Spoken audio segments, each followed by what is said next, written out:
In today's video, I'm going to teach you how to move a section to another notebook in Microsoft OneNote. If you've ever reorganized your notes and wished you could take an entire section, pages and all, and place it somewhere else, this is exactly what you need. We'll be using the OneNote desktop app on Windows or Mac, and the process is the same on both. First, make sure both notebooks are open, the one that currently holds the section and the one you want to move it to.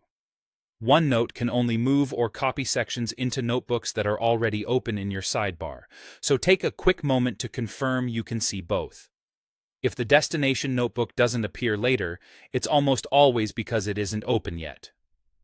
Next, look at your section tab bar, the row where your section names appear.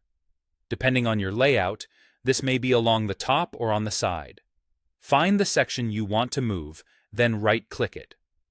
On a Mac trackpad, a two-finger click or holding the Control key while clicking does the same thing.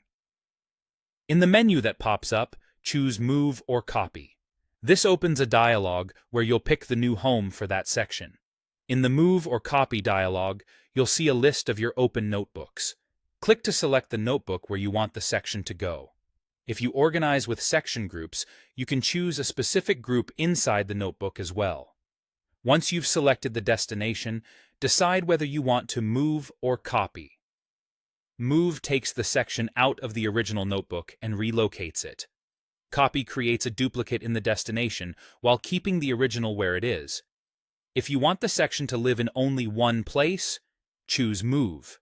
If you want it in both places, choose Copy. After you confirm, OneNote moves the entire section, including all pages and subpages. For larger sections, give it a moment to complete. If your notebooks are stored in the cloud, the change will sync to your other devices automatically. And if you change your mind right away, you can undo the move like any typical action. If you don't see the notebook you're looking for in the dialog, close it and check your list of open notebooks again. Open the destination first, then repeat the Move or Copy command. That's it. With this approach, keeping your OneNote notebooks tidy and organized is quick, predictable, and easy.